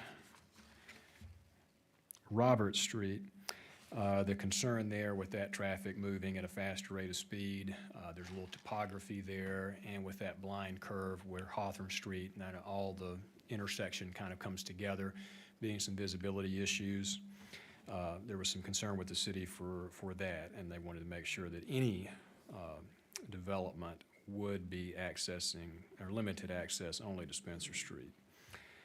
And the next issue is in regard to buffers and the availability of parking area with setbacks and future development of this property, because any type of stormwater that would be required, setbacks and a buffer would be required along the entire northern portion of this property of a minimum of 20 feet. And the issue here is that you start running out of space on this property when you start taking away the setbacks and the buffer area. And with only ingress, egress able to come from Spencer Street, there's some restriction there too. So city officials requested that part of the rezoning, citing no issues with the zone district at this location or proposed use at this location. The two issues noted by the city were to limit access to Spencer Street and require a parking plan to illustrate the subject property's ability to provide for sufficient parking for commercial use on this property. As it stands residential, there's no concern whatsoever with parking. With commercial, the buffer setbacks again, and parking, there is some concern that this is going to cut very, very close with city codes in terms of the size of the parking spaces, the aisle widths, ingress, egress, and the ability to locate even a small commercial structure here.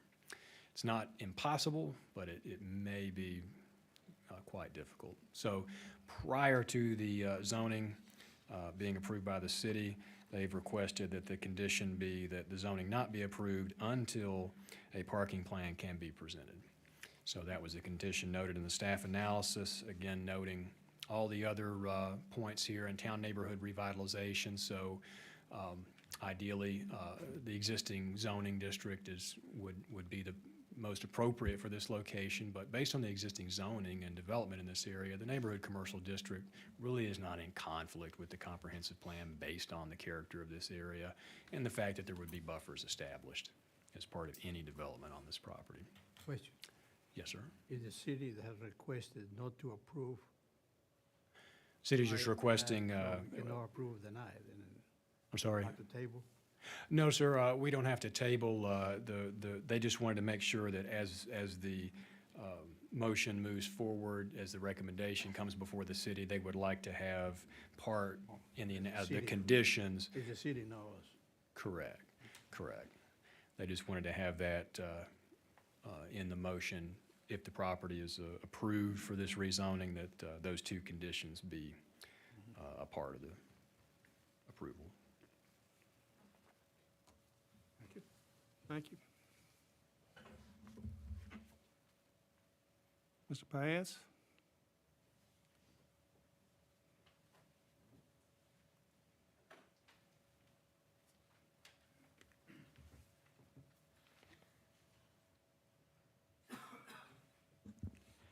Good afternoon, ladies and gentlemen. My name is Sergio Paez, and I got my property on Horton Street, and I make my rezoning requesting to R5 to C1. And if you got any question, I'd like to Mr. Perez translate for me. You're doing well.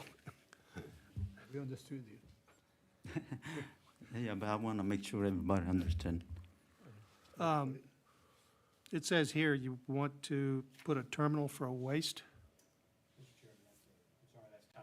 Okay, that sounds good. I think you mentioned maybe a Food truck? food truck. I thought you said that, but then again, Just kind of servicio de comida para llevar. Yeah, it's kind of delivery only. No exactamente deliver. Es para un building chiquito para que pasen y llevar su comida.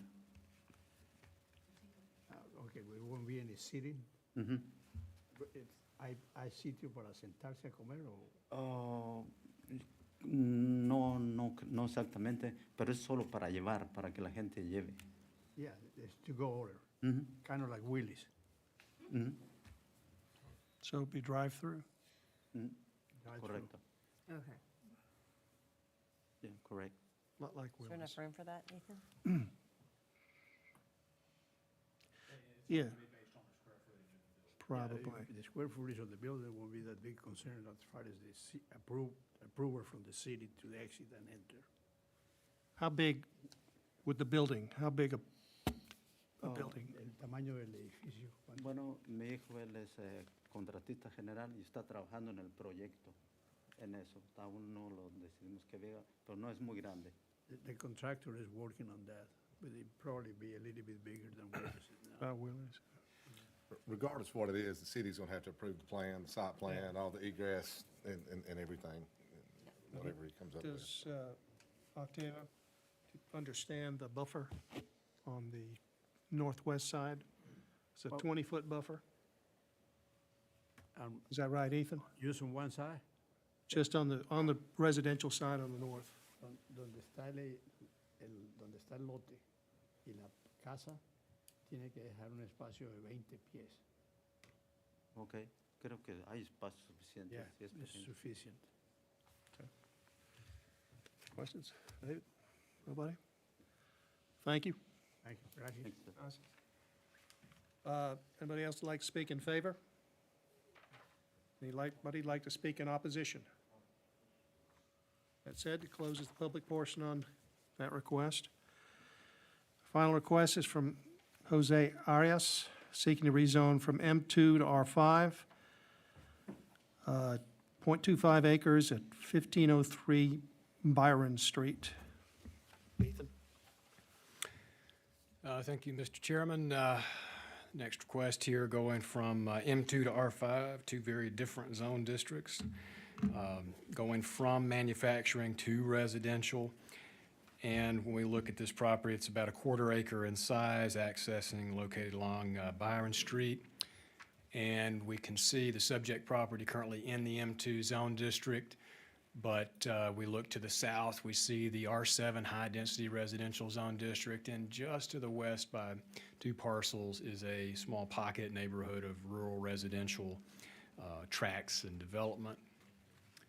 Next here, we can see development in the area is reflective essentially of, for the most part of the zoning map, with the apartment complex to the south, as well as the residential development to the west, and the subject property itself not developed for manufacturing, but historically this was a single-family detached dwelling. Currently, the building has been partially demolished or stripped, and the petitioner's plan would be in order to develop the subject property with either a duplex or a single-family detached dwelling and redevelop this property, which would be permitted in the R5 zone district. Currently, no residential use can be permitted, and no development can occur on this property or redevelopment, or no expansion of the existing home there. It's been vacant for some time, so its nonconformity is lapsed, and it will need to be rezoned in order to be either redeveloped as single-family or developed for any residential use whatsoever. Based on the development in the area, we see no issue with that. In fact, even the adjacent property to the west was residential as well, even though it's zoned manufacturing. And we see the town neighborhood revitalization character area, which again fits this area with multifamily. South of the subject property, we see no issues with duplex or single-family development of this property based on existing land use and zoning. Recommendation is to approve, and I'm happy to answer any questions. All right, thank you.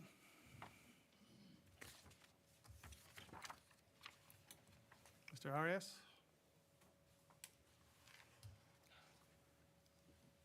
Jose Arias? All right, sounds like we're tabling another one.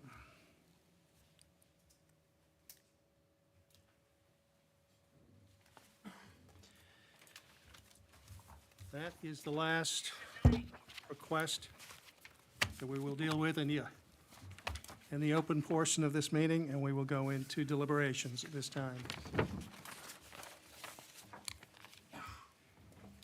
Okay.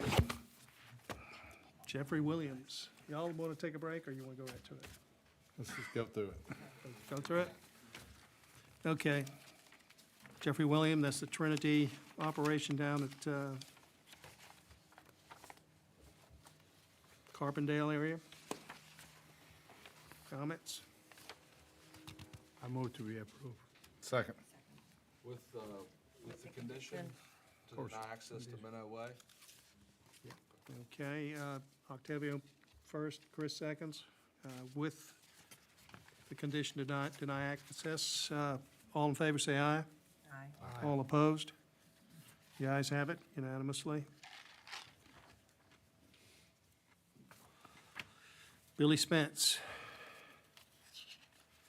This is MLK and Dicus Road out there on the far bypass. Going from R3 to R5. I move to be approved. Octavio moves to approve. Go ahead, Eric. Eric seconds. All in favor say aye. Aye. All opposed? The ayes have it, 5-0.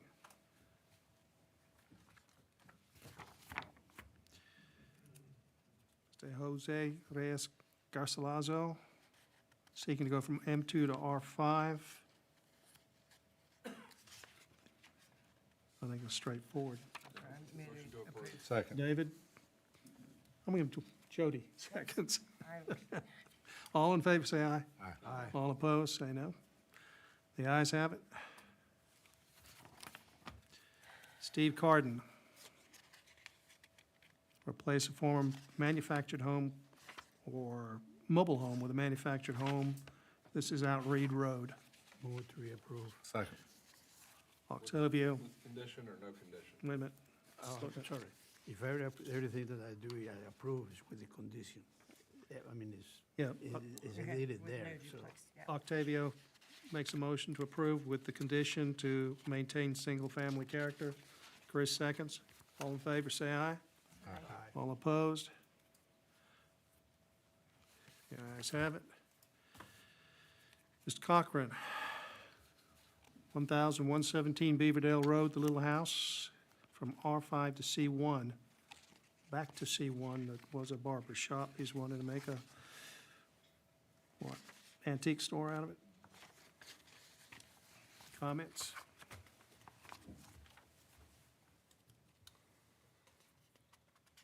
I really don't have a problem approving this, considering that, I mean, this was, it had a commercial use for over 20 years. So that, you know, it's, you know, a part of the Yeah. neighborhood character that's there. This obviously is not gonna be a, you know, I think he mentioned 3 days it's gonna be open. It's probably not gonna have any more, or at least not a whole lot more traffic than what he would have seen at his barber shop. Probably less. I mean, Just yeah. less than 600 square feet, it's tiny. I There's second. not a whole lot of use for the David, house, so was that I'm a first? making a motion to There's approve. no conditions, right? No condition. No conditions. Octavio seconds. Correct? Yes. All in favor, say aye. Aye. All opposed? The ayes have it unanimously.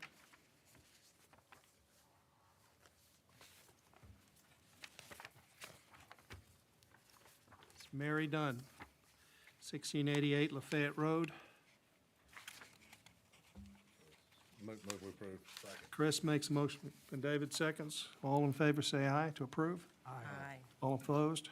The ayes have it. Hardnet and Peck. Develop up on the mountain with a special use permit. Sounds to me like, I make a motion to approve. Second. okay, Jody makes a motion, Chris seconds. All in favor, say aye. Aye. All opposed? The ayes have it, and it is approved. Next one, Jorge Ruedas is tabled. Brian Spence, 2.86 acres, or 2.8 acres on Sheridan Avenue, city and county, with a condition. I also move to approve. Okay, Condition. with a requirement such, either entirely, well, Yeah, that was the condition that I think is, no. I don't know, this one makes me laugh, just, sorry, no offense. I gotta figure out, is it the city or the county? Somebody pick one. Sorry. Well, I mean, I know that's, again, not this conversation. I approve the projection of the whole thing. Yeah. So let the city and county figure it out. So as far as zoning goes, Well, the school system will take care of that. well, they can. You can't, I mean, school Kick system it can't down the road. rezone. The school system can't All right. rezone anything. So you're suggesting that we approve it based on the zoning only? On zoning, yes. I mean, he'll, Okay, I mean, on the task in front of us, right. yes. All right, Jody makes that motion, second. Eric seconds. All in favor, say aye. Aye. All opposed? The ayes have it, it's approved. Melanie Honig. This is on Tyler Street and Chattanooga Avenue, which is a great fit for that piece of property. Make a motion we approve. Excellent job. Who? Speak up. I approve. Octavio first, Jody seconds. All in favor, say aye. All opposed? The ayes have it.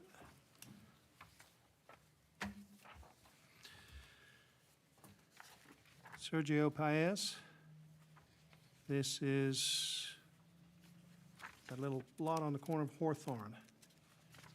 I move to be approved with the conditions. It's with the conditions, limit access to Spencer Street and parking plan. Second. And also a buffer. Second by David. First with Octavio. All in favor, say aye. Aye. All opposed? The ayes have it. Next one, Jose Arias, is tabled. That is the last one. Is it not? Oh, just think Jake, what you're I thought, you weren't back there. I thought you went home. I thought there was. So we have three plats to review tonight. The first one Knock that is one. in the city. This is at the corner of East Emery and Green Street. This is gonna make. Yes. This was recommended for rezoning a couple months ago. Because it is in the city, you do have to approve the final plat. That went from manufacturing to high-density residential, I believe. Oh, it's the one across from World? Yeah, World Carpet's Yes. right up there. We're Yeah. gonna do a triplex, and for closing purposes, they will have to have this plat approved by this body. Yeah, I'm- Motion to approve. Second.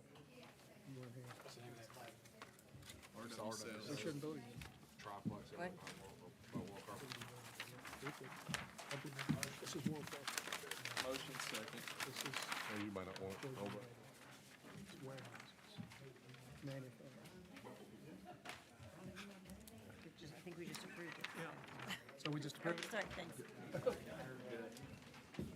You didn't call a vote, but we approved. All right. All in favor? Aye. All opposed? The ayes have it. Second one is in the county. It is off of Highway 2 in the northern region of the county.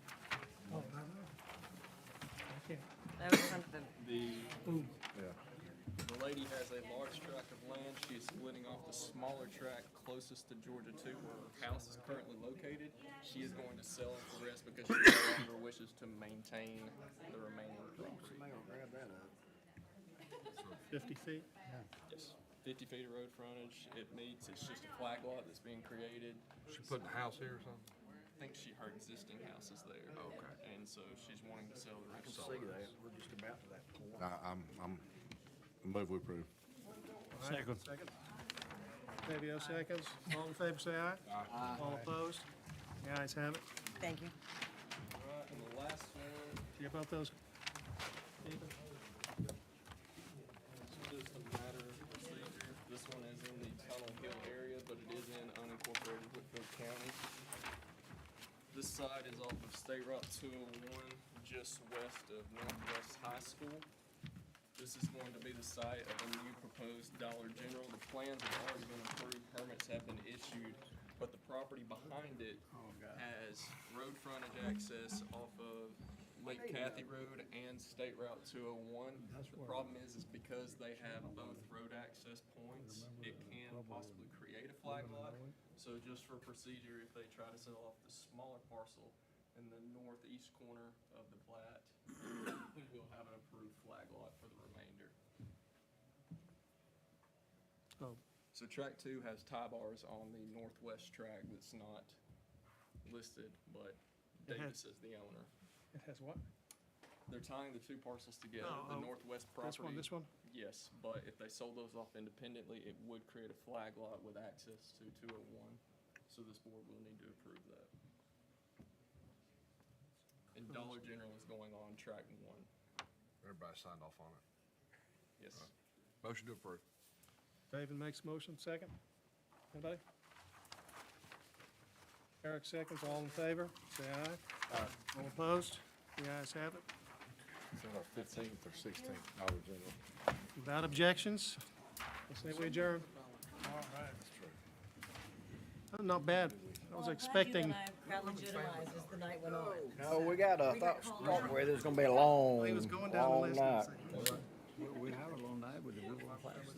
I mean, we come up with something better to do on Monday night. He's still recording.